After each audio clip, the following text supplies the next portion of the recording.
So Dan Penna, thank you so much for joining me and having this conversation with me. You're very welcome. So it sounds like you've had a pretty interesting spiritual journey. So there's a lot that we want to talk about. We want to talk about Catholic education, education maybe in general, and your own experience in the education system. But before we get there, why don't you just tell me a little bit about your own experience as a Catholic and what has led you through the various phases of your life back now to the Catholic Church? It's a big question. Yeah. The way I want, way I'll approach it is, I remember growing up as a Catholic that I had a burning desire to be a saint, Mm. and I felt this very strongly when I was going to high school. And I happened to one of my best friends was now Archbishop Murray Chatelain, and we'd talk about this. And I would feel a sense of inferiority and guilt and impossibility to be a Mm. saint. And somehow that desire to be a saint, led me astray because, I read a book by E.F. Schumacher, A Guide for the Perplexed. He talked about different ways of knowing God rather than just simply believing in God and having certainty that you Mm. knew God. And I didn't see any path for that in Catholicism. So I ended up doing yoga and meditation and so on. And it led me to Sikhism. And I was, lived as a Sikh in some respect uh, for a very long time. Um, no one ever said to me, um, "Will you, are you going to become a Catholic again?"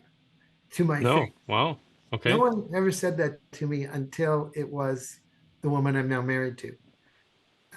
She asked me, "Are you going to become a Catholic again?" So a few years, I'll say 7, 8 years ago, things started changing in my head. I was looking out at the world and I was wondering what the heck's going on.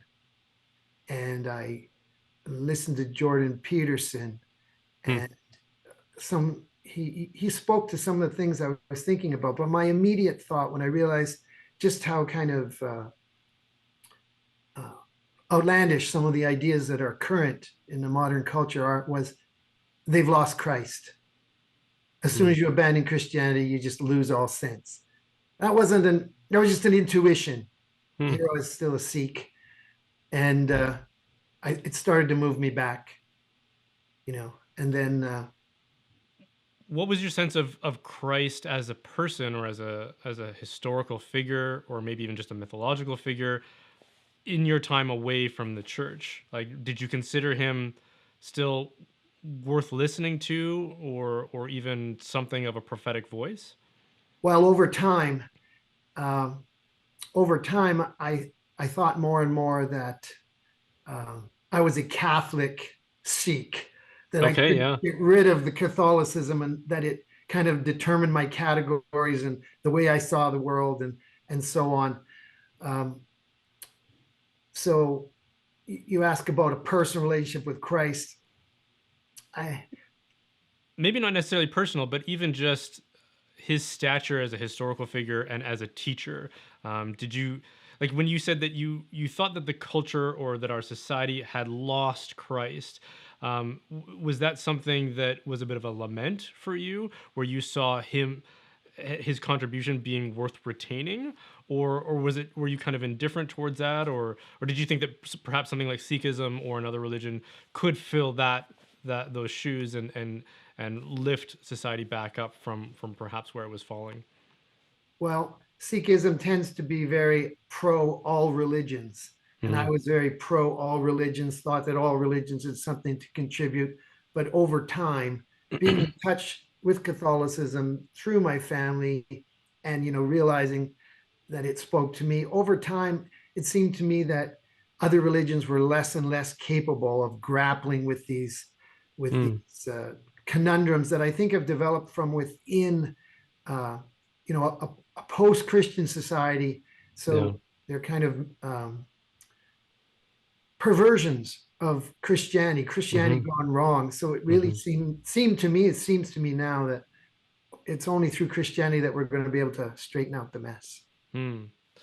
Yeah, there's an insight that a friend of mine likes to remind me of, and Joseph Pierce, who is another thinker that I had as a guest on my channel here once, comparing, say, classical Greece or Rome or sort of pagan society, pre-Christian pagan society, and now what some might consider to be post-Christian pagan society, um, as if the two are comparable. But the distinction that has been pointed out to me is that one was a pagan society that was anticipating the fulfillment of something, right? Whether it be their reason or their sense of the divine or something else. And now that we have disregarded or discarded Christianity and to whatever degree, let's say, reverted to paganism, it's now a paganism that is less like a bride anticipating the groom and more like a divorcee who has rejected their spouse. And that's quite a bit worse, actually, than the original paganism that we may have been encountering, or that the early church was encountering in the age of antiquity.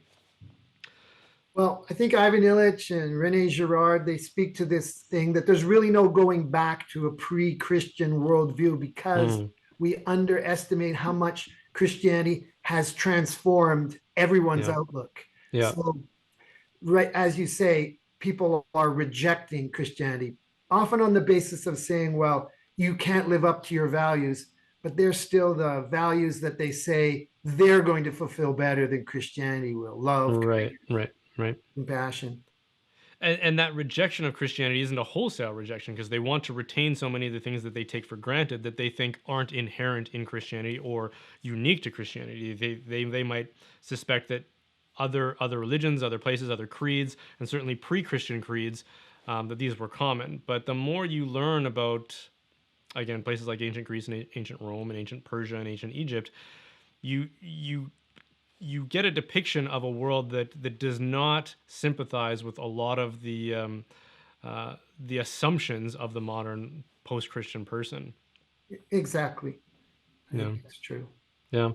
Okay, so what was there anything more you wanted to tell us about Sikhism? I don't know much about Sikhism. What was it that attracted you to it in the first place? Well, there was things that spoke to me personally in terms of my character. That I was a bit ambivalent, and Sikhism is very bold. Mm, You're supposed to, and it's full of bravery and courage and that sort of thing. And so I think that spoke to me on a personal level. There's also, the straightforward simplicity of its message. I mm, tend to think of Sikhism as, they're not against us. So, those who are not against us are for us. I know the Bible also says it the other way. yeah. Over time, I really think that, although most Sikhs would not recognize this because they're not that well educated about their faith. Even though they Okay. know their faith, they don't know it in a historical way. Okay. The way it's developed was that they were under the British Raj, and they Mm, were kind of favorite sons of the British Raj, and because they were loyal to Britain during certain crises, and so they became the vanguard of the British Empire in India. And over time, they were heavily influenced by Christianity, it seems to me, mm, and that they have basically, without realizing it, it's a kind of Christianity without Christ, okay. and their ethical point of view is different than the Hindu society in terms of, uh, Hindus are more, I need to save myself, Mm, whereas Sikhism is more about the community, mm, and about the need to be obedient to God's will, come what may. okay. Yeah, that's interesting. So at a certain point, presumably you didn't find persistent satisfaction in Sikhism. That there was something missing for you. Uh, what was that? Well, I want to finish one thing. The other Oh, thing okay. that makes it close to, in relationship to Christianity, is an emphasis on we do not save ourselves by our own actions. Although we are Okay. supposed to act well, the only way to salvation is by grace. So Mm. you can see how that's, proto-Christian. Yeah. So there's a notion of like fallenness in it. Obviously, there would have to be some sort of doctrine of the fall in order to admit notions of salvation. Not really. No, Oh, okay. they look upon it as that we're just born with a characteristic, what they call home, or self-centered way of looking at the world, and that over time, with grace, you can come to see the world uh, uh, through the eyes of God. So your vision of reality is transformed and no Hmm. longer mired in your own limited perspective, but seeing it from a broader perspective. Okay. So kind of like the ego is the source of our problems, and we need to sort of broaden our perspective. How does God in that case it's divine grace we're talking about, presumably, right? Yes. Yeah. So how does God transmit that grace into the practitioner? Well, through their scripture, Okay. through through the world, through other people, and supernaturally, you Okay. know. And Through something like faith, though, is faith a concept? The way that we would yes, understand it? Yeah. Okay. I would say it is. Yeah. Yes, Okay. you have to trust, Right. Yeah. So yeah, those are pretty synonymous in a lot of ways. Okay. and there's a great history of heroism, of martyrdom. Even for give you a story they like to tell. There was a group of Sikhs who were in jail Hmm. by the British Empire, and they were being driven on a train. And word came to this particular village that they weren't going to stop at the village. So they lay down on the tracks and were literally run over by the train until the train stopped. Hmm. And then all they did, you'd think maybe they'd be outraged and fight or whatever. They were satisfied to give food and water to the prisoners, and that was it. Hmm. So, So inspiring anecdotes and stories are part of that tradition. Yeah. Okay. absolutely. Yeah. And it's a very young religion, it's only 500 years old. Yeah. Yeah. Yeah. That's interesting. So at some point, presumably, you started to explore the faith of your baptism and your ancestry. What did that look like? Did you just walk into a Catholic church, or did you start to read and do a little bit of your own research first, or was it a dramatic moment for you? Well, there was an epiphany, Hmm. but leading up to that, there's so many things. I mean, I'd never completely abandoned reading Catholic authors. Hmm. But you're right that, when I had that idea, maybe maybe I have to return to Christianity. I started, you know, rereading G.K. Chesterton and going, Hmm. wow, I read that when I was a kid and I forgot all about it. Um, so, Hmm. and but I'd always been in touch with Catholicism and through my brother, through my family. So there Hmm. was always a dialogue that was going on. But Okay. when,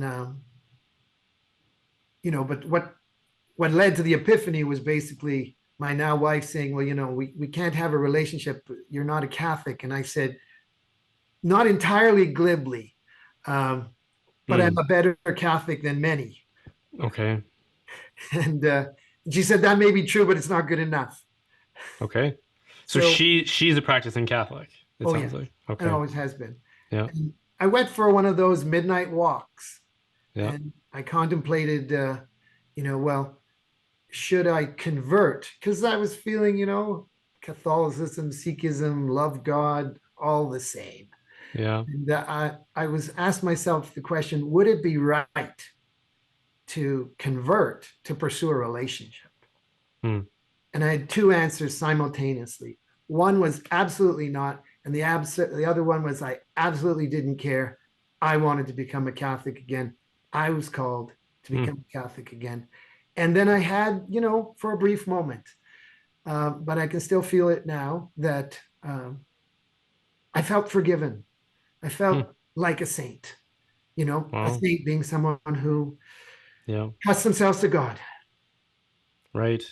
And Yeah, I can relate to that experience. My own conversion experience, or at least one of the initial points of conversion for me, was sending out something of a distress signal into the heavens and saying, "God, if you're there, can you address me in some way right now?"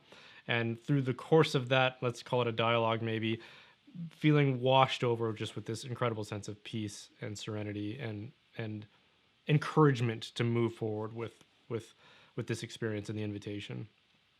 So Exactly. something like that was your experience. Something It like sounds like, that. yeah, yeah.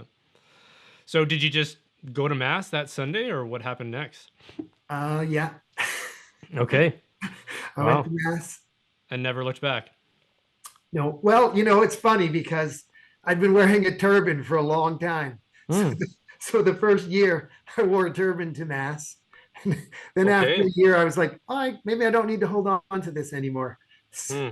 So, uh, Interesting. Wow. but it didn't take me very long from that epiphany moment to, I talked to my brother, said, hey, where do I go from here? He says, well, you don't got to be rebaptized. Yeah. And I found a priest and made a general confession and Yeah. made a public statement of the creed. And That's great. yeah, Wonderful. Um. Okay. So we're talking about uh Catholic, or let's just say education in general, and perhaps the distinction of Catholic education in that, and your own experiences as an educator. But before we get into your experiences, I thought it would be worth just talking about philosophy of education in general. So, do you feel like you have a strong sense of what education is and what the aims of education are? well, I think the problem with education is there's what they say it is and what they believe it is and what it really is are not the same. Mm, There's a lack of congruence. It's like yep. it's impossible for people to be honest about what's going on in the schools. And I think this problem has developed over time where there's so much pretend Mm. that it's very, Yeah. like I'll give you an example. The Alberta, the professional standard for teaching is that optimal teaching is happening at all times, Okay. and that's an impossible. Which does that mean? Yeah, If it that sounds fairly meaningless, actually. In fact. it is. You can be hung on it at the whim of anyone because it's an impossible standard to meet, Hmm. and it's also kind of impossible to define. Right. Optimal learning at this particular moment. Yeah. How Yeah. can it's like perfection, and that's not. So let's set aside the system for a second and just talk about what's your view of education? What how would you even define education? Is it definable? And what again do you think the aims of education are from your perspective? Well, I think it's hard to unless you want to talk about learning. It's hard Mm, to it's hard to get rid of the system. You know, yeah. I think the institutionalized structure of education does say what happens here is somehow holy. Okay. That education, people really believe in the teacher, and that somehow there's something special about the what the teacher does that is different than what happens outside a classroom, Mm, and I don't believe that's real, and I think that's not even helpful. We're putting all the emphasis on what the institution blesses, so to speak. What it affirms is real, and what it doesn't affirm doesn't exist either. So I think of it this way, having been alive a while, that when I was young, education was truly an opportunity to increase your life chances and to expand your horizons of what you could do. You grow up on a farm, you go to the university, you can learn any skill and then you can do it. But right right. now, it seems to me that education is being used as an obstacle. Oh, you want to do this and you're perfectly capable of doing it and you got the experiences and the aptitudes, too bad. You need to go get some credentials. Mm.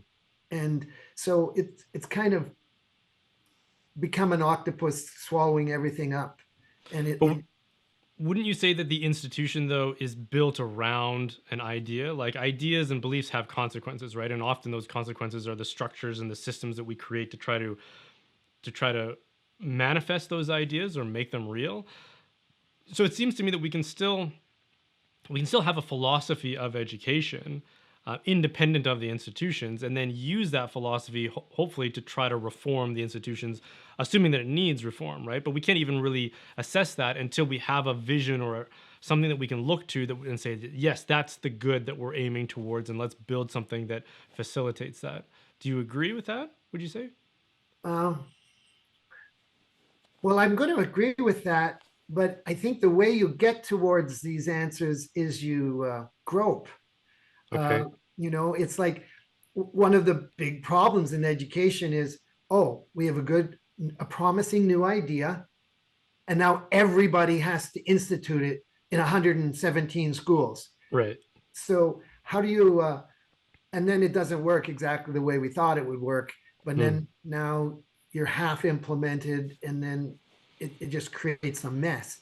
It Mm. seems much more wise to try something in a small context, and if it works, to export it to the larger group. Yeah. There's obviously a rich history of education, though. I mean, there are a lot of models, there are a lot of systems, there are a lot of periods and times and places that we can look to and say, I like what they're doing here, or I don't like what they're doing here, right? If we like fundamentally what's going on in a particular use case, can we not say let's use that as our cornerstone, and then build upon it, and whatever new ideas can come along might refine it and reform it. But for the most part, that can be our defining theory of education, don't you think, or something close to that? Well, I think any coherent and consistent theory of education is better than what we have, which is helter skelter. Right. So any theory would be better than what we're currently doing in the public systems, which is, everyone's a professional, and they all know perfectly well what they're doing, and from Mm. one class to the next you're going to get a difference in practically everything. Okay. So I can't claim that I have a systematic theory of education, but I can tell you some things that it seems to me are true. That the old classical style probably isn't right for everyone. It Okay. probably isn't going to create the kind of citizen, the kind of Christian that we want. Yeah. Meaning someone who's uh, you know uh, using using their own intellect to make judgments, and they feel like independence, the Mm. right degree of independence, intellectually and personally, because Hmm. we don't want simple conformity, No, and we that's right. don't want people We who want liberty. yes, and we don't want people who are not suited or not capable, I don't care which one, suited or capable of becoming a PhD, to feel in a sense of inferiority, as though they didn't walk up the hierarchy enough. Hmm. So there Yeah. needs to be a different sense of that. C.S. Lewis has an essay, I think it's called something like On Democratic Education. Have you ever come across that? I haven't read that one. Okay, it's I'd be a pain to try to summarize it, but he tries to make this distinction between the kind of education that facilitates and enables democracy, and the kind of education that people call a democratic education, which is very focused on producing a kind of egalitarianism where everyone who comes out the other end of that system has the same effects and the same results. And his point being that, well, that's tyrannical upon the pupils, because not everybody has the same aptitude, not everybody has the same potential. And in fact, he says that for those who are not academically inclined, you shouldn't try to impose that on them. It's kind of a cruel thing. And he uses the example of, let's say, like your typical class clown, the kid who sits at the back of the room, cracks jokes all day long, doesn't take it all that seriously. And he says, if you try to force that kid to go through all of that system with top grades and then force him on to a higher education, he's going to be miserable. He doesn't want the kind of education that could be provided to someone with the aptitude. He knows he doesn't want it, and he's better off not pursuing it. And his point isn't that, he shouldn't get a rudimentary education. He should, but then after the fact, he should go off and pursue a trade, and he'll be happier for it. And he'll even recognize that in himself. To do otherwise will be to create all kinds of psychological injuries to him, and insecurities, and whatever, and to prevent him from doing the thing that his aptitude is probably more geared towards. and it would also interfere with all the other students who could move on. Hey, I hope you're enjoying this interview, but just a quick break to say thank you to one of my supporters, which is Real Estate for Life. If you're somebody who is thinking about investing or buying in a new home, this is obviously a huge decision, and it helps to have someone helping you along the way who aligns with your beliefs. That's what Real Estate for Life can do for you. They have a network of real estate agents who sympathize with Christian and pro-family values. So check them out, realestateforlife.org. Well, what you were saying about C.S. Lewis, that's exactly the point. I share that perspective. But I think that, in the name of a democratic, we say, oh, this is democratic education. And we say it's about egalitarianism, but still somehow the effect I see it have on the students is more that most of the kids kind of feel a sense of failure. I'm not as good as that person, or I'm bad at math, or I hate reading. Like these are the practical things that I hear people say. I hate reading. Wow, what a success. And in a Catholic context, most kids graduate and then they abandon the faith. Yeah. They don't go to church. Right. So they say, oh, I was Catholic. Right. So it's not working. Yeah. And I wonder if that's a question of emphasis too, because we're homeschooling our kids, right? And one of the most shocking surprises as a parent is that your kids are all, well, in our case, they're extremely diverse, right? So you get married, right, and you hopefully have children, and you have your first pregnancy, and you spend that whole time just speculating and wondering, what is this little person going to be like? This unique combination of our genetics, right? And you're anticipating it, and you're speculating about it. And then they arrive and you go, okay, well, there it is. In our case, it was our first daughter. She came out pale-faced and red-haired, and I thought, well, yeah, that makes sense. That's my daughter right there, right? And then the second time we got pregnant, we thought, well, there's no need for speculation. We already know the answer to that question. And then our second daughter comes out, and she has black hair, a dark complexion, and these big goofy lips. And I just thought, where did you come from? And not only did she look entirely different, but as she started to mature, we realized she is just temperamentally the polar opposite of our first daughter. And then the third came along, and the fourth came along, and there's just so much variation and so much distinction there. And one of our kids has a really, I would say she has a learning disability. We haven't got it diagnosed or anything like that, but she really struggles with certain things. And there have been times where in her frustration, she has come to me in tears saying, why can't I do it like my brother James can, right? He just blazes through his assignments, and it's just easy for him, and he's outside playing hockey now, and I'm still stuck here trying to do this. Why is that? And one of the things that I've often said to her is, you know what, sweetheart, like, you have certain gifts that he doesn't have, and he has certain gifts that you don't have. And the point for us, I think, as your primary educators, is to try to assess where your gifts lie, and then to encourage you in that direction. So for her, she's extremely social. She just has like this emotional intelligence that surpasses my own in many respects, right? So what are scenarios we can place you in which you are cultivating community and being a community leader in many respects? She started her own dog walking business, for example. Whereas the other kids, they had to go get a flyer route because they didn't know how to go out and just drum up business and be a salesperson because they didn't have the same social aptitudes that she has. She's friends with all the neighbors, like for blocks around, because they all know her, and she has this great gift. Whereas some of my other kids, it's like, well, that's not your aptitude, but here are some of your other gifts, right? Now, in an excessively egalitarian education system where we want one outcome for every single student, that kind of thing is just never going to happen in my mind. I agree with you. It's not going to happen.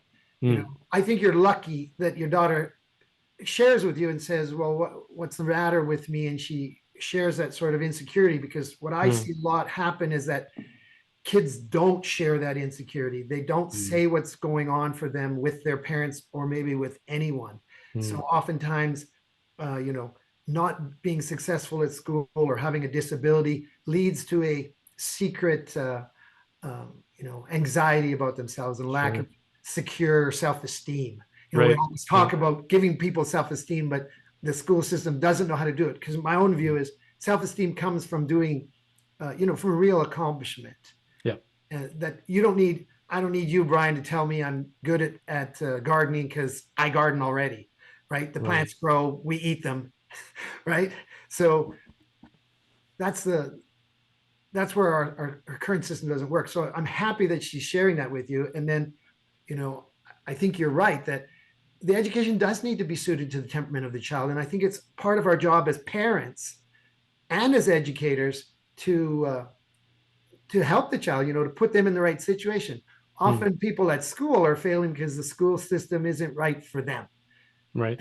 Now, I sympathize with the teacher. How can we be all things for all people? But I just think our fundamental, even at the foundational level of what do kids need, in their primary years in order to have solid foundations, we're kind of lost. Yeah. I Yeah. don't think we're doing that. So in my mind, returning to Lewis's essay, I think his point was that again, we should provide the fundamentals of education, but for certain kids, they're not going to have aptitudes for that, and we should almost build that understanding into it to say, we get it, this isn't your thing, you should go up to this point and get some of these basics, and then you should go off and work on the farm or pursue a trade or something like that, or whatever the economic dimensions of the society that they're in might give them opportunities for. And then for some of those other students, encourage them on. If we insist on this more egalitarian one outcome type approach, the kid who doesn't have the aptitude is going to think that I ought to have the aptitude and I'm failing, and therefore there's something wrong with me. I'm not what I should be. Rather than, no, this just isn't the track for you. Your track's over here. Go off and do it and be happy. Yeah, that says it. On the other hand, we don't want to fall into education is strictly in order to employ you. Get a job, exactly. Yeah, yeah, that's right. Yeah. So what do you think the end is? Well, the best one I've heard was, Maria Montessori. She said the Mm, aim of education is to enable people to focus for long periods of time on self-chosen tasks. okay. It's Interesting. very, it's practical, but it's also like, wow, there's some liberty in that. Self-chosen, Absolutely, absolutely. Yeah, yeah, right? So there's a sense of I can do what I want to do. I can pursue things I'm interested. I'm a capable person, and I can apply myself to those things for yeah. extended periods of time. Right. Yep. And that gives you the ability to learn, right? Yes. Self-guided learning, which produces more liberty. I find it interesting how much, with a certain kind of hubris, sort of this progressive mindset that we have, where we look at the age we live in, and we look at previous ages, often with a lot of calumny, and say, oh, look at how enslaved they were, because they couldn't maneuver in certain ways economically or otherwise, and look at us, look at how liberated we are. And I think, I don't know, are we? I chose my career path when I was 16, 17 years old because I had to pick some sort of a post-secondary program to go into. I didn't know anything about the world around me. I chose it, spent tens of thousands of dollars on an education, with all kinds of sunk cost in that, so that if I turned around at the end and said, maybe this is the wrong direction for me, I would have nowhere to go from that point, right? So I have to continue on in this continually narrowing path until I end up in a desk job somewhere that I chose when I was 17, and then at 25 think to myself, is this really what I want to be? Can I even admit that to myself? Because I feel stuck and there's nowhere for me to go, so I might as well just grin and bear it.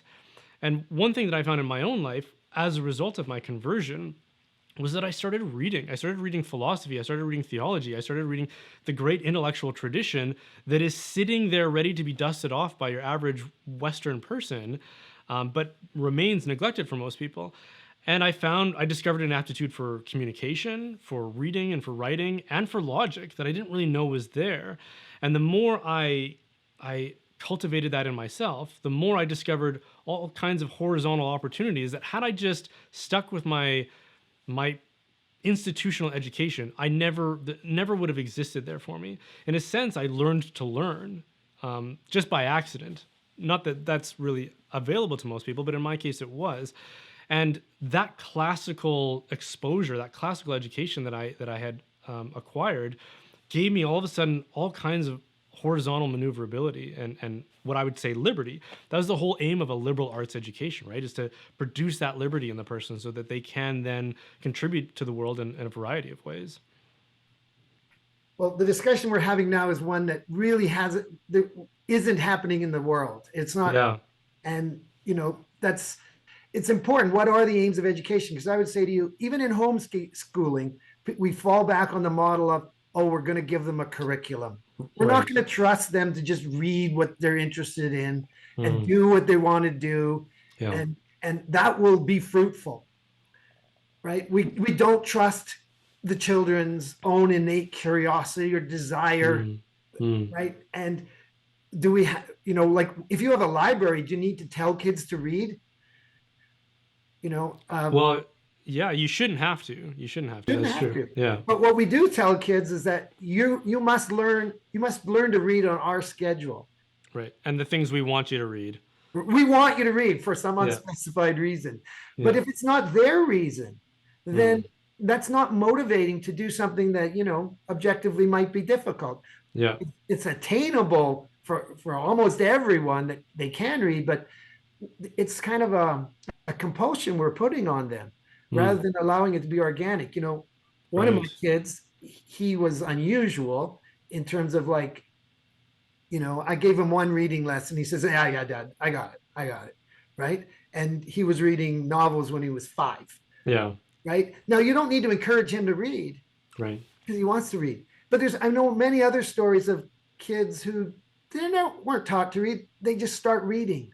Mm-hmm. So we have to have more faith in children's innate desire to learn and their own motivation. We need to foster that more. Yeah. And one size doesn't fit all. And trying to create an institution with one answer, or even to institutionalize all education, is probably a mistake. Yeah. Yeah. I agree. Um, okay, so we've been orbiting around this question of education. What would you say about specifically a Catholic education? How is that distinct from the notion of education in general? Is it just that we say the Our Father at the beginning of the day and maybe a Hail Mary at some point, and then carry on doing the exact same thing, or is there something? Is there some greater insight that the Catholic tradition can offer to education? Of course, I think there's a greater insight. Mm. I don't know if I'll be able to articulate it Okay. perfectly. It seems to me it's the exact.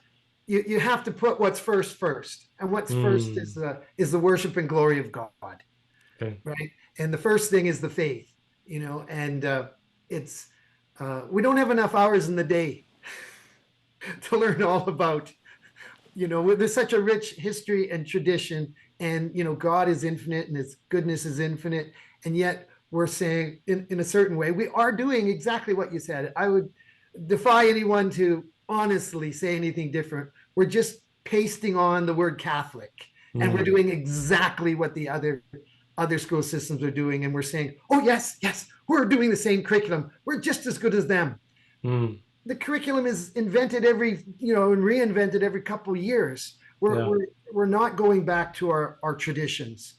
We're not, I'd say even the Baltimore Catechism is uh, it's a beautiful document in terms of it actually takes children's perspective seriously. Yeah.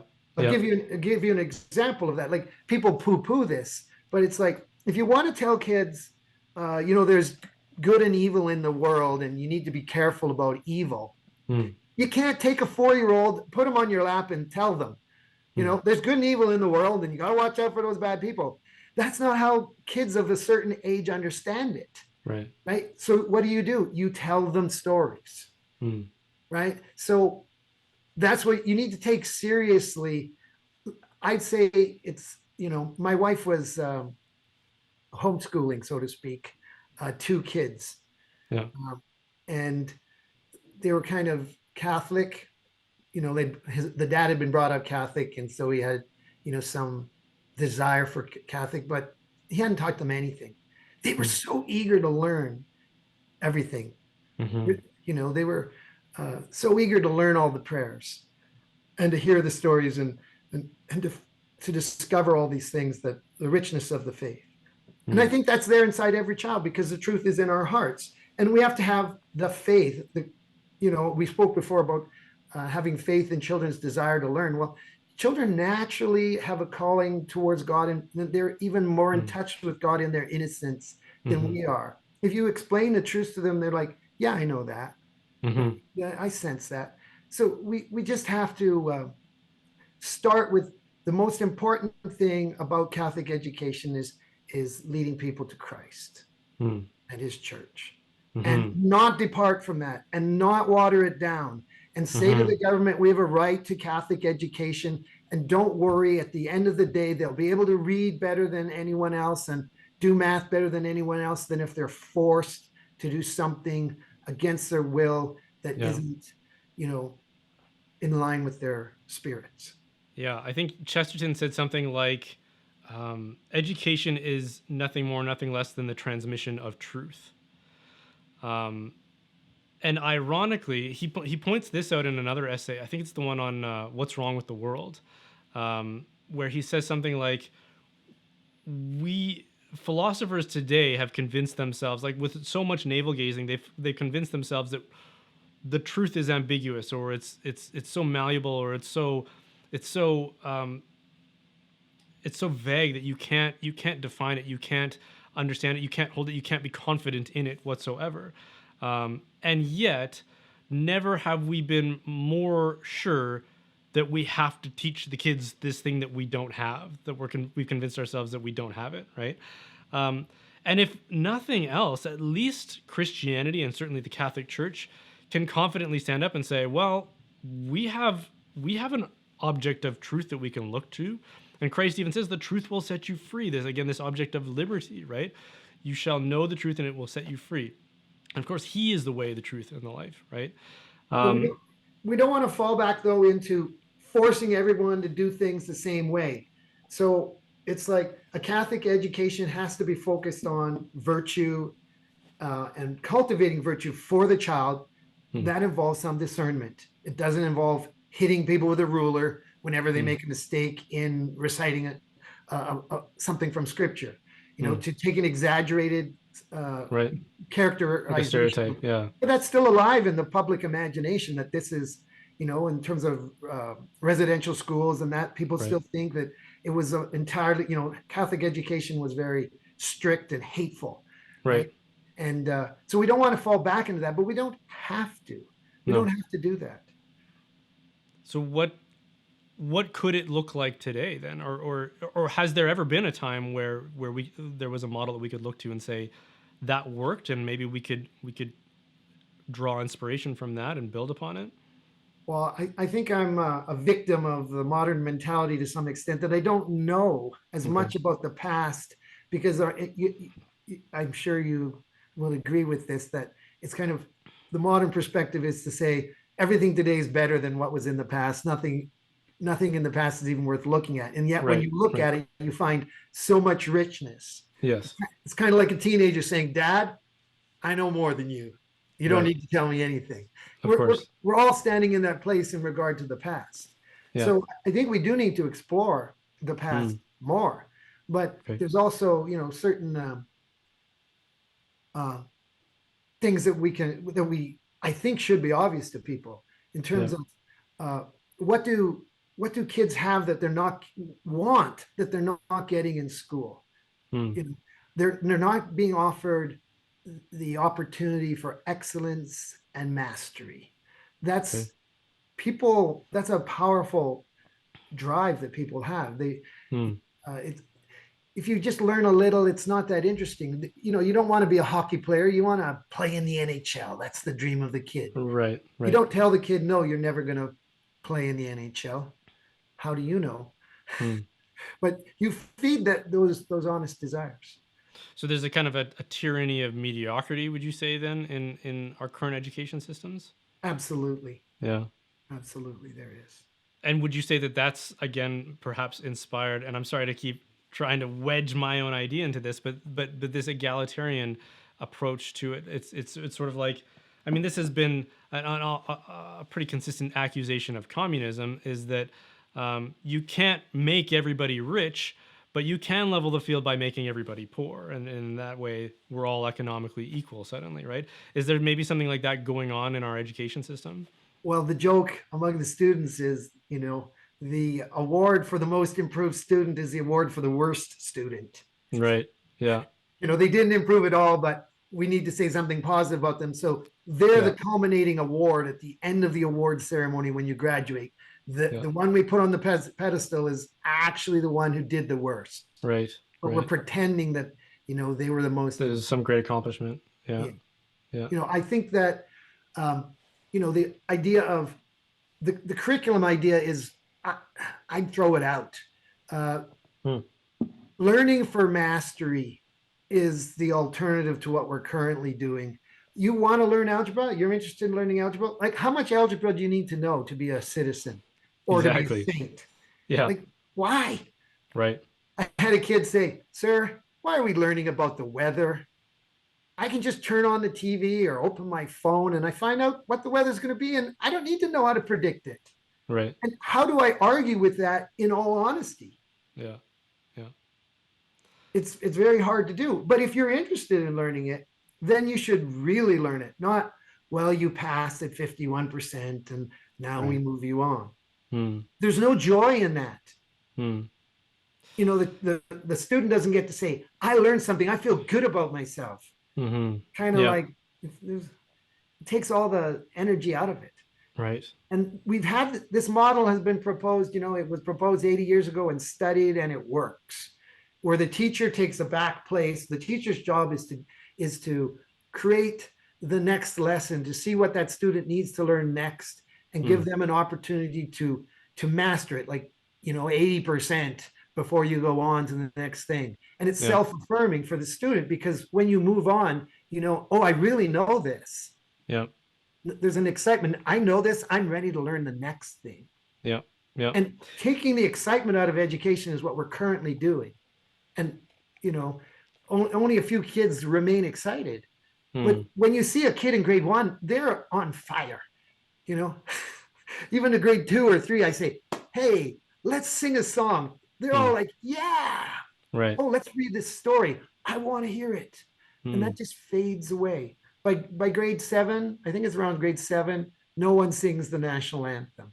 Hmm. And do you think that's a kind of cynicism that's setting in through their experience? It's cynicism. It's also, I think, a sense of defeat.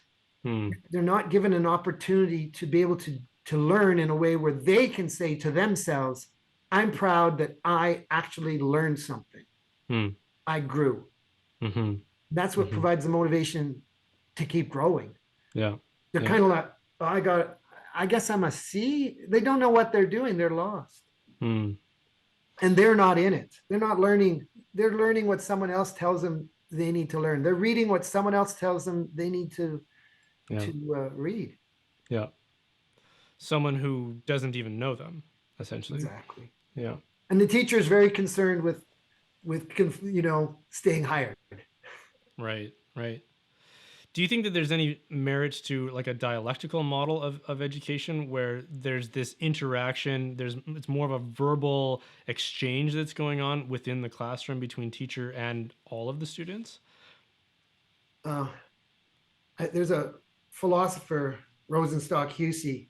He proposed that the emphasis on education being, well, we write in order to learn how to think. And there's no doubt that, when you learn how to write well, you're going to become a better thinker, more clear, more articulate. There's no doubt about that. The doubt exists that, can everybody do that? Right. Is everybody interested in doing that? And no, they're not. Yeah. And it's also a model of one way. I'm going to tell you, I'm going to write it down, and I'm going to transmit. It's that one-way transmission model. And he's not the only one, but he's the one who introduced it to me, this idea of speech thinking. When we're talking, we're thinking aloud, and we don't know what we're going to say until we say it. And then when we hear the other person talk back to us, we get changed. Right. And we need to, that's not really happening in classes. No. And do I think it could happen? Yes, it absolutely could happen. Instead, you're sitting around, you demonstrate some little scientific thing, and then you talk about it without telling them anything.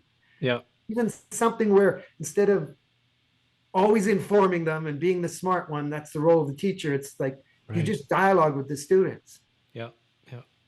Another definition of education that I really like, and I always thought it was from Chesterton, but I I'm at pains to know where it came from. But it was something like education is the transmission of culture, and then culture being defined as something like a way of life, right? So there's a generation they've inherited something, or they've thoroughly developed a way of life, and there's different facets of that way of life, and they want to benefit the successive generation with what their asset, their equity of knowledge and understanding and technology and whatever. And so instead of just saying, "You guys figure it out just like we did," they say, "Well, no, we're gonna transmit that knowledge and that culture to you." But culture is, of course, much more than just technology and knowledge. Culture is relational. It's community driven. It's what happens when something's cultivated by the people together, right? And there's something about dialectic as a mode of education that to me is just so rich in that regard. I don't have any experience of it myself in a formal setting other than like seminars I've gone to. But we know that, historically, like that's how Plato's Academy worked, right? And that's how a lot of liberal arts educators conducted themselves, where they're going through a text together, let's say, and then the teacher or the tutor is leading a conversation with the students, and the students are helping each other, like you had alluded to there, right? Like what a rich experience to be inspired by, let's say, a lecture or some questions or some prompting from your instructor, and then you engage with the text. You verbalize something about it, some insight that you had gained, which might even surprise you because, like you said, you're thinking on the spot. And then your peers contribute to that, and they change you and they shape you. Like what a great experience that is to have with your peers as well, and what a bonding experience, I would think, as opposed to, oh, we're all just scribbling in our books and don't look at each other's because you're cheating, and you're just filling out the test, and then we're going to compare everybody's results at the end to see who did the best. And there's just so much animosity and rivalry built into that I think is just so unhelpful. It's true. Yeah. I mean, you're bringing up a lot of thoughts for me, but one of them is that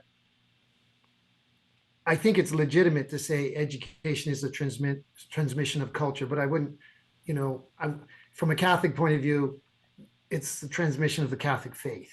Yes, which is a culture. It That is a is, culture. yeah, It yeah, is a culture, and yeah. in different places, it has different dimensions. Yes. But whatever it is in this place, that's what we're supposed to transmit. So Right. we should have an advantage over the other system Mm. because we know what we want to do. Right. We should know. We should know, right?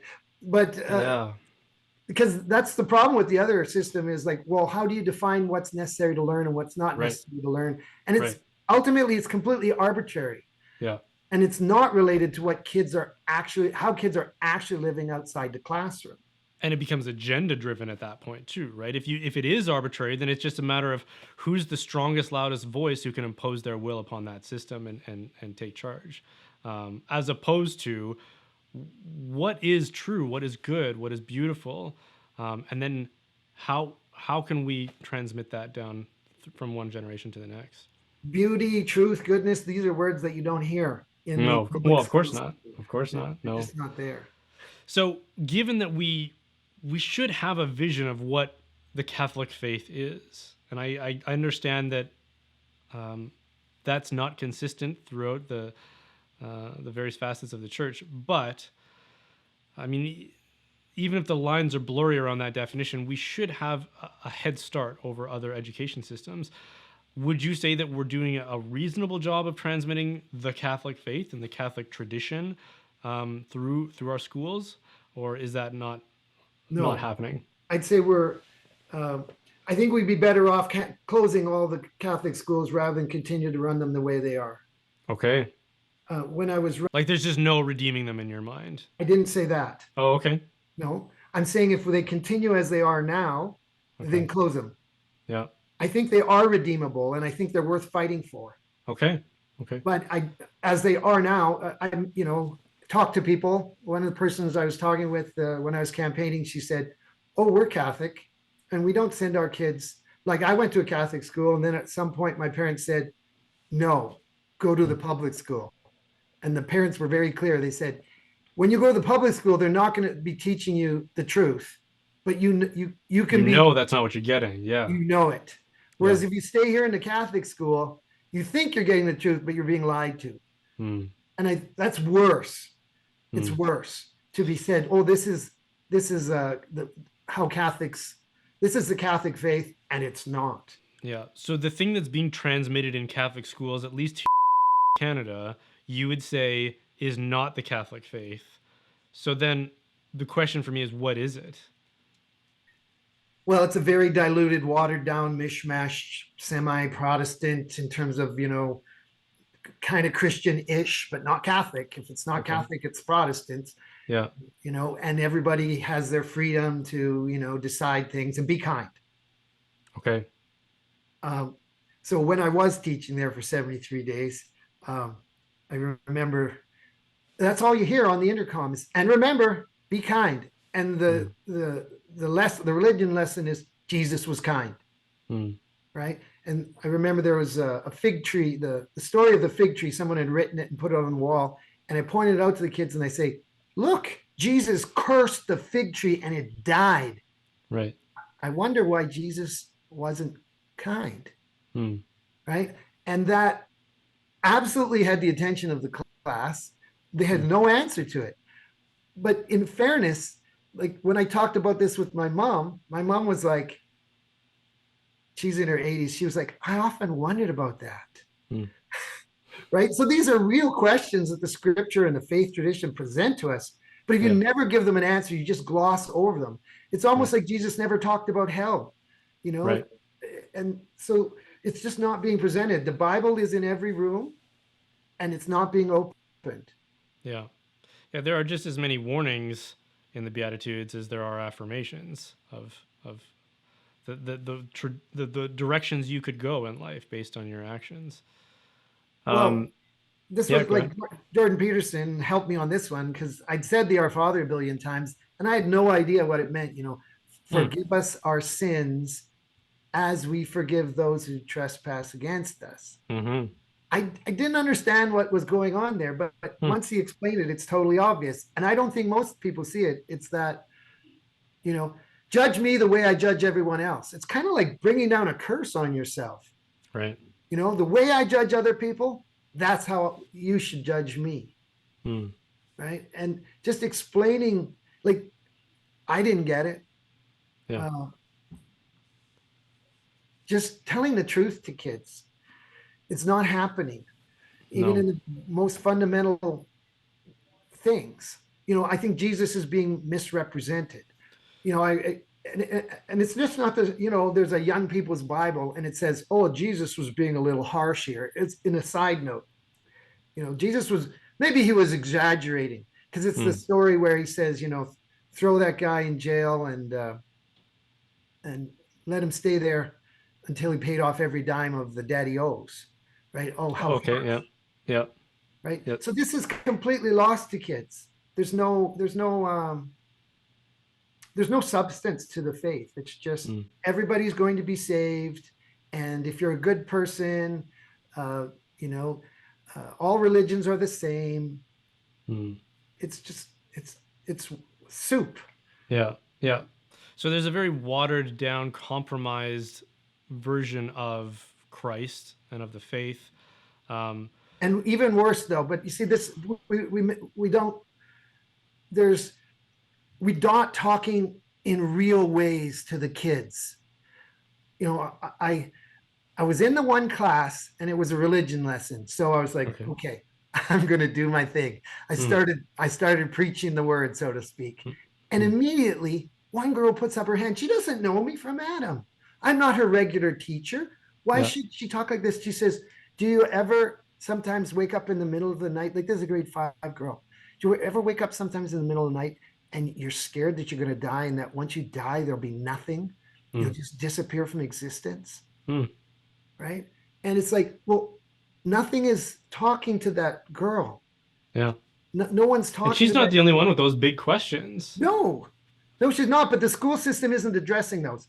Well, Mm. answer the questions in your religious studies book, Mm. right? Instead of, wow, thank you for sharing that with me. Yes, Yeah, it's a very personal question that requires a personal response, right? It requires a response of love rather than the indifference of a text or a manual to look at, right? beautifully Yeah, said. That's yeah. and that's what we're missing. That's what we're missing in this school. Is we're missing the humanity of really interacting with each student as a precious child of God, coming home and praying for each student Mm. for their salvation and their well-being. That's that's not the sense you get in a Catholic school. Yeah. So it, we spent some time identifying what's missing, but it's not just that there are pieces that ought to be there that aren't. It's also that there are things that are there that ought not to be. From what I can tell, looking in, can you tell me a little bit about that? Like what? Like there's an alternate or alternative creed of the world, especially on sexual ethics and determinism and gender theory and all of these kinds of things that are rampant. Is it as bad in the Catholic schools as it sounds like it is, or is it being exaggerated? Um, in fairness, my sense of it is it's not quite as bad. It's Okay. quite not quite as overt, but it's nevertheless normative. Okay. Most teachers, most teachers view their role in the Catholic system as the undermining of the faith on all those issues you talked about. Yeah. They want to pass on to the kids the idea that the church is wrong and that, you know, the modern agenda is right. Because they have in their contracts they have to sign a pledge that says I'm committed to the Catholic faith. I don't remember what the wording is, but it's very explicit that they believe in the Catholic faith and that they will do their best to uphold it and to witness it. Um, Publicly affirm all the teachings of the church. okay, there you go. So they sign that, They they do. agree to that, Yes. and then No one holds them to account. they No one is consciously ever. decide to do the opposite. Like, do you think it's a conscious thing? Absolutely. They brag about it in the staff rooms, how they don't go to church and so on. And, I heard the one person saying how they convinced their mother not to go to church, but it was really hard because, she's an old school Catholic and she really thinks she should go to church on Sunday. Yeah, yeah. No, it's In any other dimension of life, can you think of a scenario in which someone would sign a contract? Like this is an employment contract we're talking about here, where they just explicitly, consciously lie deliberately, and feel good about themselves for having done that. Is that a common thing? I don't I think it honestly wonder. is. Yeah. I don't think it is. And I'm with you on this. It's like maybe they're right. Maybe you and I and the Catholic faith are all wrong. Right. How can you justify lying in order Right. to obtain Right. your ends? Right. Yeah. It's not an insignificant lie. It's not an ambiguous lie. It's very clear cut that that's what's going on here, right? Like there's no ambiguity.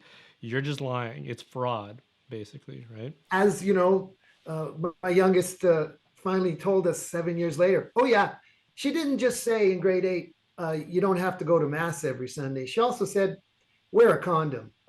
Hmm. Right. Yeah. That was what I got in the Catholic schools when I was going. Yeah. Okay. Tell me a bit about your experience then. So you've been a teacher for a long time, obviously. Since Um, 1998. okay. And you've taught in different places. You ended up in and you didn't get a contract. You were looking for a permanent contract or permanent employment with them. You couldn't attain that, and then you were substituting as an alternative to that. That's all pretty accurate? The full story is a little more complicated. So fill it all in for me. Well, I thought, I've come back to the faith. I'm burning with zeal to share the love of God with Right. people, and I'm really skilled at relating to kids. I'm better at relating to kids. I seem to have, this ability to do that. Hmm. Kids like me, I like them. I get Okay. excited talking about kids. I just got excited, right? Kids, and it's like Yeah. kids and me. I love it. I'm gonna go to Calgary. We're gonna get married, and I'm gonna teach in the Catholic school system. It's gonna be awesome. Hmm. And so I applied, and you know, uh, I got someone very close to me to recommend me to the chief superintendent, and he said, "Yes, that sounds great." Then I phoned up the guy in charge of HR. He said, "We're not interested at all. Hmm. We don't need anybody from outside of the province. Thank you very much." So I knew that there was something wrong. Right. And subsequently, I talked to, naming names, the current chief superintendent. I talked to him before he became the chief superintendent. Hmm. We face to face, and he said, "Yes, someone in the human resources department was against you. You were blacklisted. You should, you were prevented from becoming a teacher here." Okay. Why do you think your reputation preceded you like that? Or like how would they have known about you? You don't know. Well, there's two possibilities, probably both of them a little bit true. Okay. Um, Apparently, someone in the human resources department knew me once upon a time, Okay. 30 years ago, didn't Yeah. like me. I don't know more than that.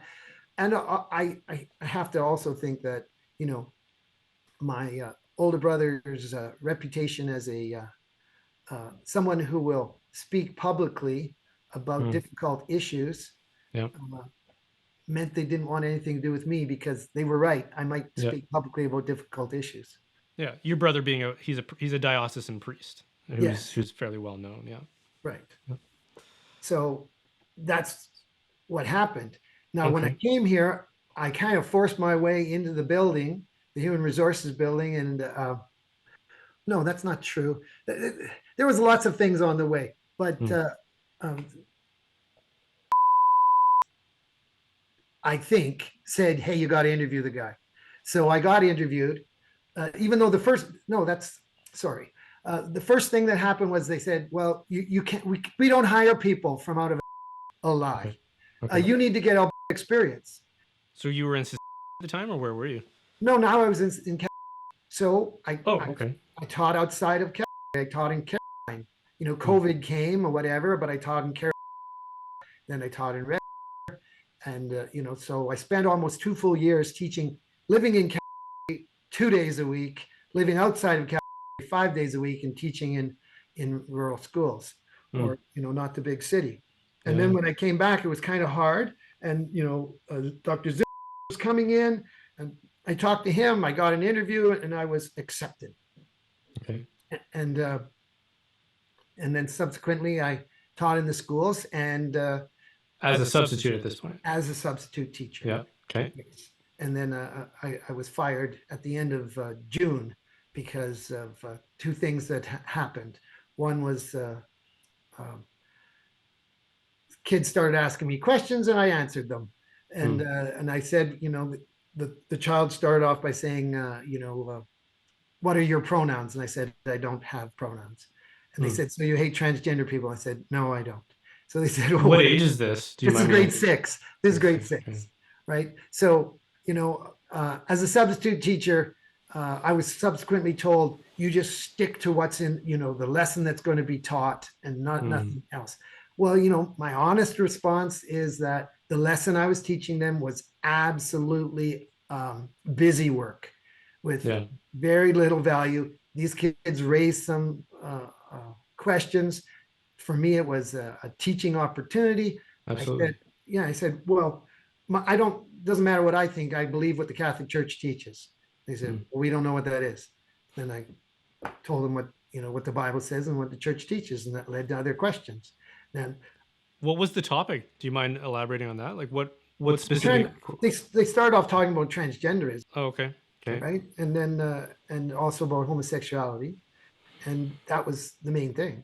Hmm. And this was in a religion class or what? No, it wasn't. No. Okay. Wasn't in a religion class. So I can say, okay, there was an element of maybe that I shouldn't have gone down that path, Hmm. but it Okay. seems like they were the ones who were asking the Initiating questions. it. And Yeah. I wasn't departing from, this is what the scripture says, this is what the church teaches. I didn't try to inject any, of my own opinions. Hmm. So and then of course they ran to the principal, said, "Oh, he's a bad man." The principal came and said, "Well, we'll keep you in the school for the afternoon, but you have to promise not to say anything to these students about anything," right? And then subsequently in the afternoon, a grade 8 student came to talk to the grade 6 class about Black Lives Matter, etc. Right? So the official line is only the classroom teacher has the deep relationship with the students to enable them to talk about controversial and sensitive topics. Unless, of course, it's a grade 8 student who the principal has approved to come and tell them what they think. Right. So that led to a letter of reprimand. And then subsequently, even though I'd been forewarned, my conscience, darn it, I was in a grade 7 classroom, and that line of Jesus where he said, better if you had a millstone tied around your neck and you were thrown in the ocean. I couldn't Yeah. help it, Brian. I Yeah. couldn't Yeah. help it. The principal got on the intercom and said, started praising LGBTQ heroes for 5 minutes. And so as I didn't want to take class time, but I was handing out the assignment, and I said, well, there's the most important thing as Catholics that we believe about who we are, what our identity is that we are children of God. That's our fundamental identity. Mm-hmm. And then I said, and pride, when we think that we know better than God how we should live, that is a sin. Mm-hmm. Right? So subsequently, at the end of the class, a grade 7 student put up her hand and said, well, what about me? I'm bisexual. Yeah.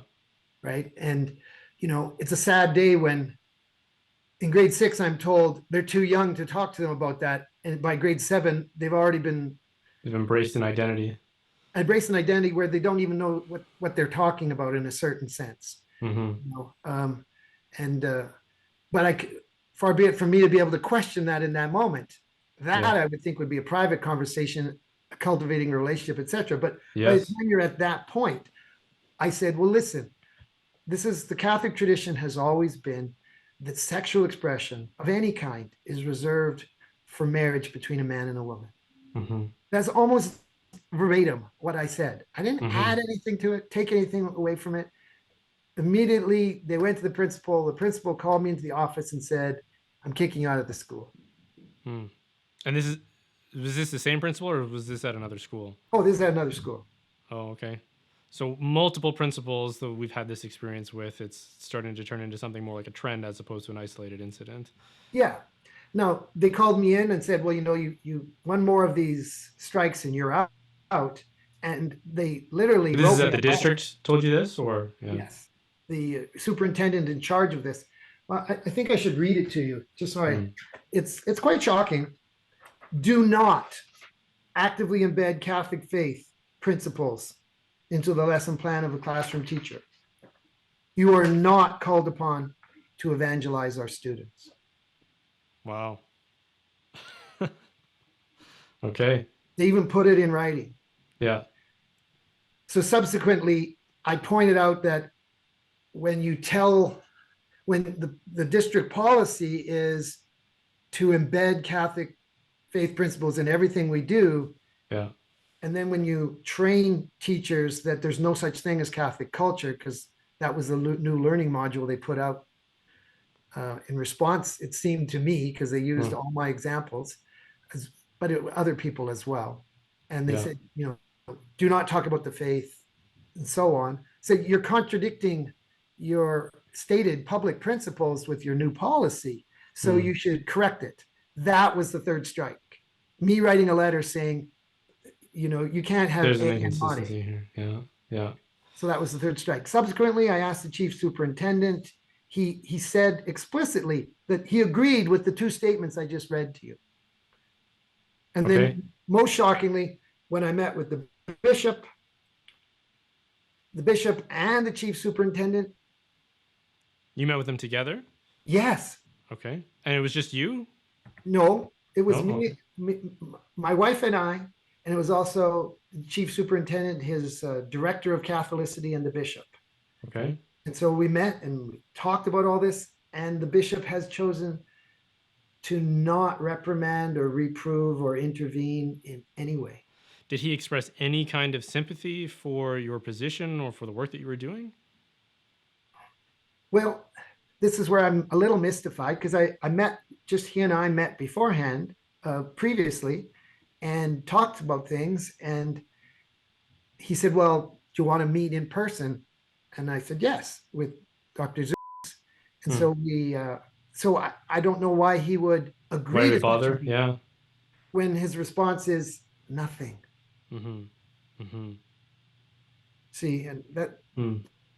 I've been in many schools, and I'm growing in the faith, and I struggle with this now too. It's like, to what extent do I need to put myself out there and condemn, say, or disagree with a particular sexual ethic? Yeah. Um, but when it happened in a Catholic school, that was just more than I could bear. Right. It just Right. seems wrong to me to be silent in that situation. Do you think there are a lot of teachers in the same position as you who might be more willing to push back against that if they knew that they were all out there, or if they were able to coordinate in some way? Well, it's a big system. I was talking recently to someone who's a guidance counselor, and he's full of, full of the faith Hmm. and wants to teach people. And he says, "Oh, there's hope and there's change happening." So I don't want to totalize. Think I said that wrong. Totalize. I'm not sure. Yeah. Anyways, I don't want to brush with too broad a stroke, but Yeah. I know also that, like, one man, he reached out to me when I was running for trustee, and he said, "It's exactly as you say, Dan. It's Hmm. exactly like that.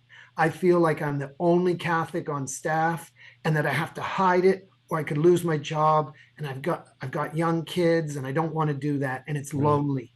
Right. Hmm. And I think all too often that's the case. And I think the majority of teachers need to be evangelized. You're Like, I'm right. not going to say they need to be fired. I'm Hmm. saying they need to be challenged and evangelized. And Hmm. just what you were talking about before, are you really prepared to lie? Hmm.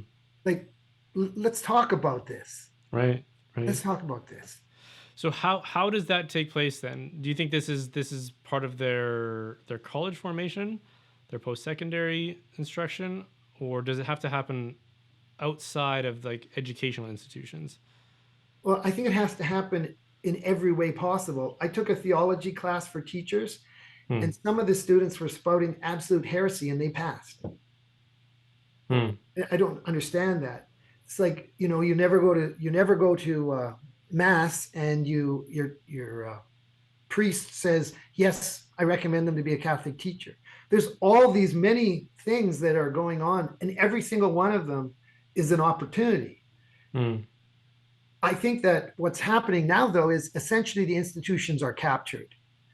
Hmm. Most schools, most teachers would feel, "Oh, if I say anything actually Catholic, I could be in trouble, or I could be fired." Yeah. Yeah. So the individual doesn't, "Why would I do that? I'm just going to get myself in trouble. I'm just going to get fired like Penna." Hmm. What good did that do? My parish Hmm. priest says, "You're not going to change the institution." Hmm.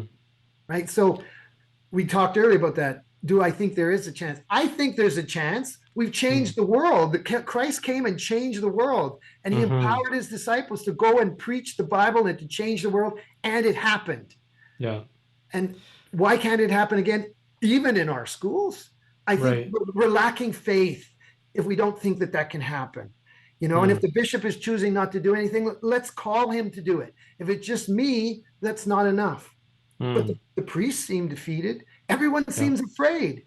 I don't understand Right. it. Right. I do understand it. Fear is natural, and I got punished.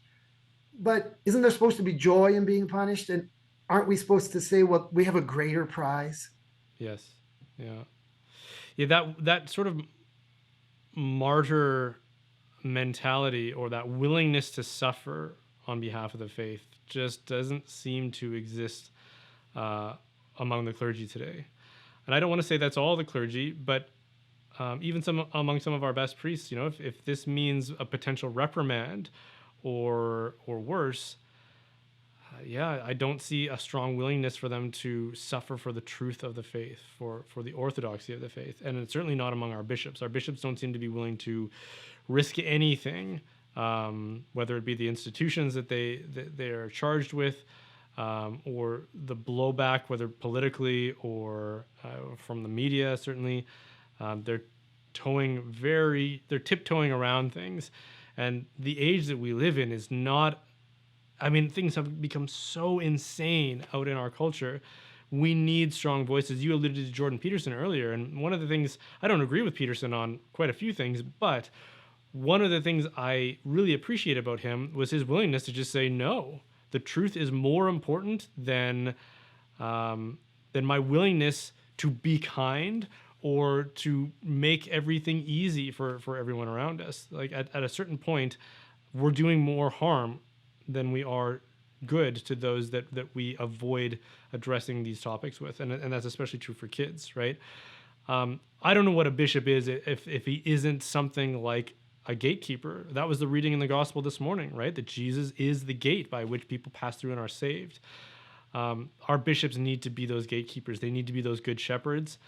And if they're not, I don't know what's the point of having them. We don't need administrators. We don't need bureaucrats. We need powerful, courageous voices to preach the faith.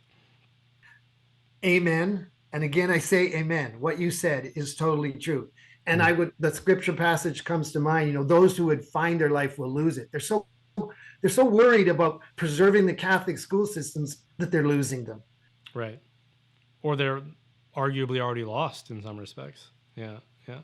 But there's that spark. There's that spark there. Like, I think that, if you go to from my personal experience, it seems that most Catholics sitting in the parish pews at my parish have a less than orthodox understanding of Catholicism. Yeah.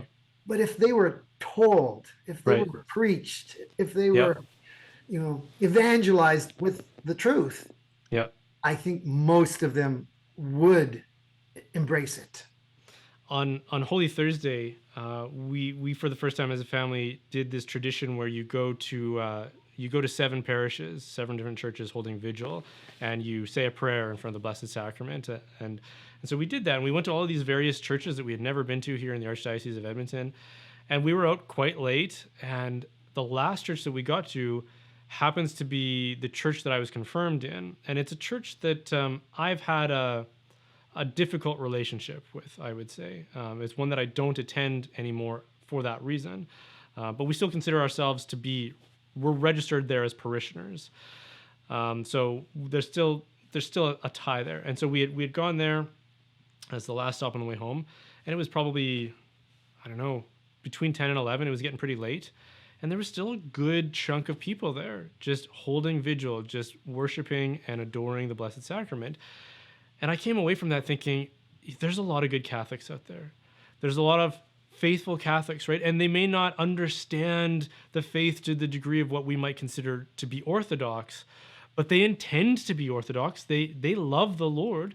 If someone stood up and told them, here's what the faith teaches, they would go, okay, great, I'm on board. I just didn't know that, right? And they need somebody to be that voice, to be that kind of a shepherd. I think the critical mass to renew the church, to renew the church's institutions is there and could be mobilized if someone would just mobilize them. And that's what I like about the example of a person like Jordan Peterson. We're also terrified until one person gets fed up and says, no, that's enough. And they survive it. And not only that, but we can rally to their side and say, yeah, if you're going to say it, I'm going to say it too. Right? That's the spark that's just waiting to be fanned into a flame, I think. And it can happen throughout. It can happen in the education system. Maybe we just need some clergy who might be chaplains or even just parish priests to stand up and say, there's some problems in our school systems, right? They could hear stories like yours. We need some bishops to stand up and say that. We need some teachers to stand up and say that. And to not be afraid of being the lone voice. Because, yeah, maybe you'll be the first, but you won't be the last person to stand up and say some of these things. Well, the fear is that you will be. Right. But worst case scenario, you inherit a martyr's crown, right? And that's a blessed thing. And I'm talking more of a white martyrdom than a red martyrdom, but you will inherit treasure in heaven for your refusal to seek treasure here in this life. Part of the problem we have, though, is that, how do you reach out to fellow Catholics? Yeah. It's kind of isolated, and the means of communication are controlled by the institutional church. So it makes it very difficult. You know, as a Knight of Columbus, I said to the Grand Knight, well, what if I brought forward this motion to send, because he's not defending the faith. Mm. And as a knight, you have to defend the faith. And he's on record, he wrote it down saying, Mm-hmm. you're fired for speaking the faith. And Right. the knight doesn't want anything to do with that. That's Sure. Sure. political, Yeah. right? So everything's political, they say. Yeah. And, like when I was running for election, I found out I there's nothing sponsored by the church, nothing sponsored by the school system. Mm. There's no debates. I wasn't given access to any record of the membership of parishes or a voters list. You're not allowed to put pieces of paper on people's windshields. You're basically actively prevented from communicating with people. So this is as you were campaigning to become a trustee. So this was after you were fired. No, I was Oh, it fired. wasn't. I was fired the day I was eligible to come back to the Catholic school district. Okay. After running as a trustee, that's when they got fired. I see. An Okay. interesting coincidence. Yeah. No kidding. So, but my experience running was basically being shut out from connecting with people. Well, and that's not just a disservice to you. For those of us who are voters, how are we supposed to know who we're voting unless it's just they're somehow so notorious that we would recognize their names from 1,000 people that might go to our parish, right? Exactly. Here in Canada, the incumbent has won in every single case for the last 5 elections that are online. And and then you go on the trustee said website and they'll say, oh, historically we're underfunded. We've not got equal funding with other jurisdictions. But it's the same trustees who've created that problem. So you'd imagine maybe someone would want to vote for a different trustee, but there's no way for people to find out anything about the possible incumbents and possible candidates. And the thing is, it is human nature that when in doubt, you're going to vote for the devil you know. Sure, yeah. Familiarity is. Yeah, the one woman's been there 36 years. Hmm. She's been there as trustee Wow. 36 years. And everything's in camera. No one knows anything about what goes. No one goes to the meetings. It's not published. And yet, when you go online, you'll see almost all the decisions are made in camera. Really? Yeah, there's no accountability, no transparency whatsoever. Pam resigned as trustee. She was the person I was running against. And of course, they decided not to replace her. And, Okay. So it's just an empty seat that won't be filled? Empty seat won't be filled. Exactly. Okay. So, that's the state of, and apparently the ship sails on. So that's the state of our, but to put it, when I did get to talk to people, the first question they would ask me is, what does a trustee do? Nobody knows. Like, that's a lot to take on as a candidate. They don't even know what it's for. Second question they ask is, can I vote? Right? And then, often in that same genre, people would say, well, my kids are no longer in school, so I shouldn't vote. I'm not interested in voting. Right? Well, that's a big hurdle to overcome as well. No kidding. Right? Wow. So it seems to me that it in a big way, it has to start with Catholics voting for their trustees. They need to take an interest in what's going on in Catholic schools. They need to understand that the Catholic faith is not being transmitted. It's being opposed. It's being interrupted. It's being blocked when it is being taught. Well, if you want to teach the kids that contraception is good, you shouldn't do it behind parents' backs. No. Yeah. Yeah, absolutely. You shouldn't have to, right? And No. if you do have to, what does that tell you about your dishonesty, which seems to be a bit of a pattern here? Yeah. So parents and non-parents, just Catholics, registered Catholics who are registered to vote as Catholics, need to understand what's going on at these schools and need to take an interest in who is on the ballot as trustees. Um, We need more candidates, and we need it. Would theoretically it wouldn't take that much. no, It, not very many people vote for the trustees. Uh, no, that's right. Yeah. very few do. They tend to be older people who will vote, Mm, but older people also maybe are less prone to find out about things. sure. It's Yeah. hard to know. We Yeah. just need an infusion of interest and a Mm, recognition that something can actually be done. Like if mm, the trustees make it their top priority that the Catholic school system be Catholic, that's possible. yeah. Yeah. It's absolutely possible. You can Okay. start hiring Catholic people, and you can start, uh, you know, they talk about permeating the faith here, Yeah. and they don't do it. In the simplest ways. It's like we have a new school near here, a new Catholic school near us, and their team mascot is the Ravens, right? Why the Ravens? What's that got to do with anything Catholic? Sure. When I Yeah. hear the Ravens, I don't think, I don't hear the Saints. I don't hear No. the flying monks. Right. I made a list of like 150. I got into that. I made a list of 150 names. It took me about 15 minutes. Yeah. Possible names you could give a school team Mascot. that Yeah. are Catholic names. And Mm, I sent it to one of the superintendents who was like, yeah, yeah, yeah. And mm, in all the little things, you can make it Catholic. Um, and just let that bloom. mm. But you have to. I would say you also have to have. Kindness is not going to win necessarily either. The other No. half of it is what we've been talking about. You need leadership who's prepared to say, "We want you to come back to the faith. We're committed to Yeah. helping you to understand this faith because we believe if you really find out about it, teachers and Yeah. staff, if you really discover and taste the Catholic faith, you'll be as excited as we are to Right. be proud of it.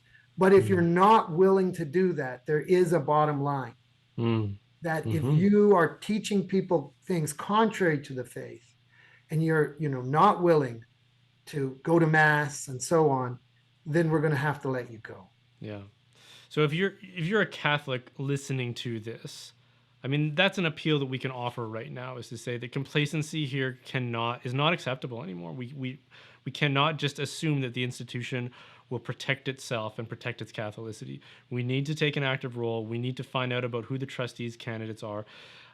We need to be doing what I think has been going on in York, in Ontario, the York School Division there, where parents have been showing up at the trustees board meetings and saying enough is enough. What you've been promoting in our schools and the kinds of governing decisions that you've been making are not acceptable anymore, and we're not going to tolerate it. Calgary has those same nasty and inappropriate and non-Christian books of every kind in their elementary school libraries. Yeah. They have pro-transgender posters on the walls. Mm, They have the encouragement on the intercoms of people to voice their grievances about microaggressions. yeah. It's a constant litany. It is here in our schools. Yeah. It's happening here. So if you do nothing, and that's basically, people say to me, well, why are you running? You lost. Why are you talking? You're going to lose. Well, if I lose, I still have served a role Sure. in calling out to people's consciousness, Yeah. conscience that, hey, I'm pulling back the veil so you can see what's going on. And then it's up to you and your conscience. Yeah. Are you willing to act? Yeah. Yeah. Well, I think that's probably a good place to end it. So hopefully people will hear that encouragement and take an active role and figure out what's going on in your Catholic school systems and where your kids, or maybe even if you're homeschooling, it's still something you need to take an active interest in because it's carrying the standard of your faith. It's got our identity plastered all over the place, and there's a counterfeit version of it being smuggled in there. So, do you have any departing thoughts on that, Dan? Oh, you summarized it well. That for Okay. me, it's like it would be better to take the word Catholic off Yeah. than to put the word Catholic there and lie to parents. Mm. I would, of course, the moment they took the word Catholic off, I'd want the lawyers to go there and say, now we need a real publicly funded education, Catholic education. Right. They're not willing to they're not willing to defend the principle that we have constitutionally entrenched right to be Catholic. And if that conflicts with some other right, ours is constitutionally entrenched. Mm-hmm. So we should fight it. Yeah. We should fight There's it. a lot of leverage there. There is. And why give up? Why surrender without a fight? Especially given what it had cost people to ensure that constitutional right exists. It's because of missionaries like Vital Grandin and Albert Lacombe, who got here first, who were instrumental in negotiating what eventually became this society that we now take for granted and benefit so much from.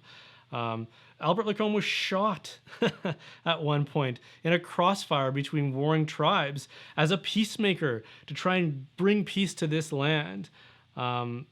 We as Catholics can't just take that for granted. We need to recognize the sacrifices that have been made all down through the generations and realize that there's something worth protecting and renewing and reforming here, I think.